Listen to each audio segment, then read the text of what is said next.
Hey everyone, this is Shepard, this time with another Monster Hunter 4 Ultimate demo video. This time with the Switch Axe, and I don't know if it's because it's just been so long since I've used the weapon, but it's actually kind of fun. I don't know if it's because the damage has been increased a little bit, or that the moves have been rebalanced, or the thing's just so much more maneuverable that it doesn't feel like I'm swinging around a dishwasher, but I don't mind using it. Two main modes, of course, of the Switch Axe. You've got your Axe mode, which is your untransform mode, where you're fairly mobile. Moves are a little bit slow, but each one has quite a bit of damage to it. You've got your Sword mode. Sword mode is, of course, much less mobile than the Axe mode, but of course it deals a lot more damage in a shorter period of time. So you see there, I'll do a little quick combo. There's kind of a double slash that's been added to it now. It makes the sword mode a little bit more interesting, a lot more hits coming out, so it doesn't feel quite as slow or boring. It used to always just be up, down, now it's up, down, up, kind of. Makes the weapon a lot less visually fatiguing to see when you're in sword mode. Of course, maybe my favorite part about the weapon is the fact that you get a level of wind resistance now whenever you're using either weapon, which is great, because my most hated attack for Gormagala is when he, of course, flies up in the air and he blasts you.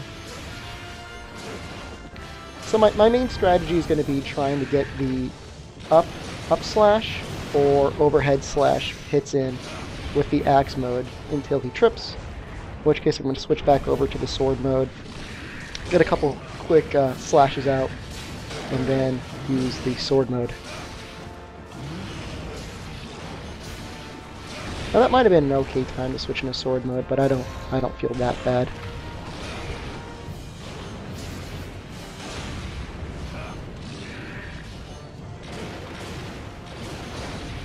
Something I maybe am not skillful enough to use yet is the little side hops.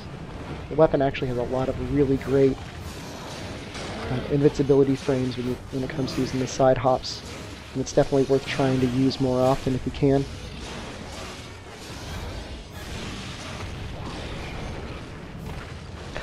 Wow. I think I got hit in the very last frame of that tail.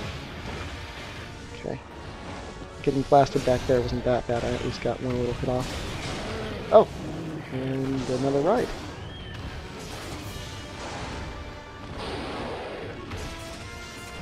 Try not to ride too much. I feel like it's maybe a little bit boring to see him getting rode around on, but it really does help the time a bit.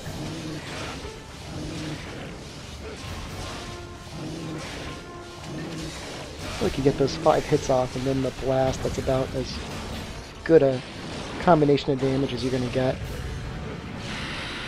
That feels bad whenever you miss that overhead chop.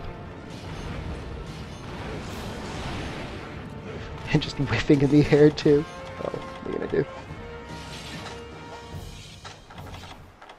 So interesting thing about the Switch Axe is, of course, in 4 Ultimate there's all sorts of different files. You've got your bog standard power file, which is pretty much always a good choice. Elemental file, ailment file. Is there an exhaust file? A dragon file? I think the dragon file has been taken out, but I can't remember. Not anything I would ever really use in earnest.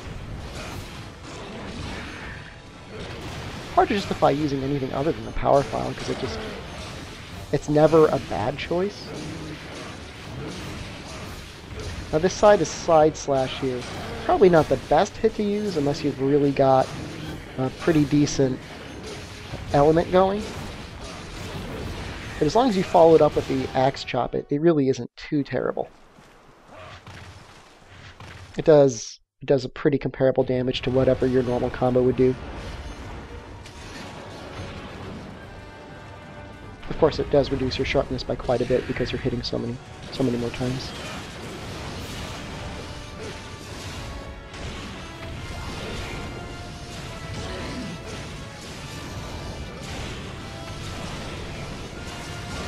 Getting very lucky with the positioning here.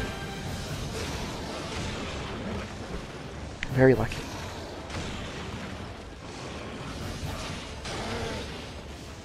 Pretty lucky with that too. Alright, I'm just gonna go straight into the burst. Now I always have a hard time telling if the burst hit or not. I just have to assume that it did.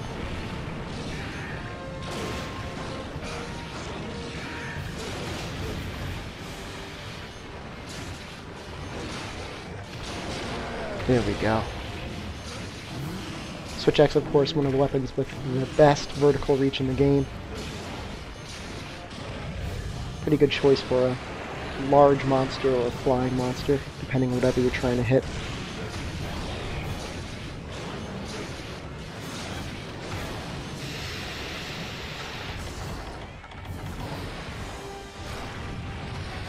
Now, it's not like paralyzing him is necessary. You could always try to get a write-off, but when it comes down to it, you have to hit the head. So I think I may as well, while I have Paraknives, actually get this done the easy way. I'm not sure if it's going to really pay off to try and take this Might Pill or not. Hopefully I don't get wombo comboed in the process. It's got such a short duration. I probably should have waited for him to turn around a little bit more.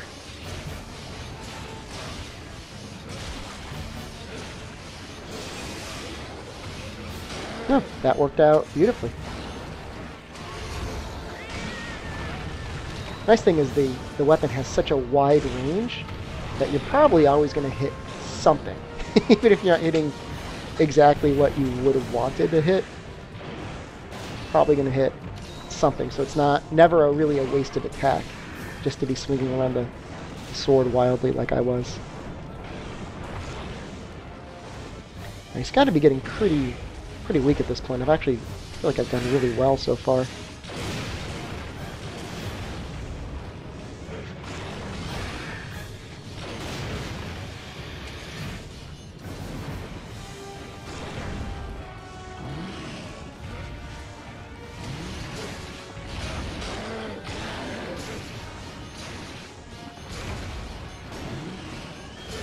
But at this point, it's not like I can sharpen. So I may as well just try and get this burst off here. And then I made him fall over again. Alright, so hitting him with the axe like this, is it effective? Not really, but it kind of reminds me of like whenever you'd play Monster Hunter Tri. And you'd be bouncing back and forth on the barrel's head. You'd be getting a lot of damage off. Because that overhead chop does so much damage. And you can get it off so quickly. So, I was fine with that. There's always the debate too, do I wait for him to go to sleep? Do I just jump in right away? Probably go for the safer strat, because I think my time's pretty good so far.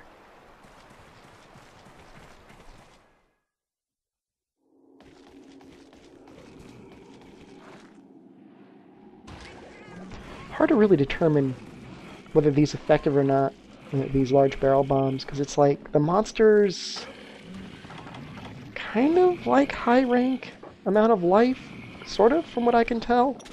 But without seeing any numbers, it's like you can't tell. Like, of course, G rank, you wouldn't worry quite so much about whether or not you hit a bomb or not. High rank, you kind of would, and low rank, of course, you'd want to do it every time. But I feel like the amount of damage I do to him, I don't know. It's just a little confusing. Alright, that was an interesting way to win it.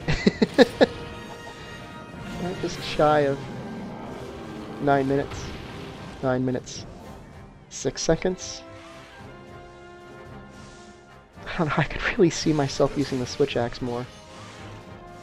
I think it's because it's no longer such a new and cool weapon. People don't use it as much, and so it's not quite as annoying. Doesn't mean it's not effective, though. Definitely one of those weapons that shines with the proper element, though. Interestingly enough, proper element and raw damage, because if you've got the power file is going to multiply the raw damage anyways.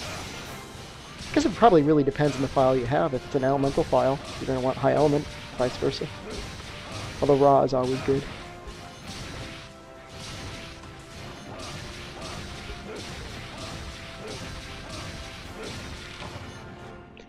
So, satisfied that time. Thanks for watching. Again, until next time, this is Shepard saying good luck and have a good hunt.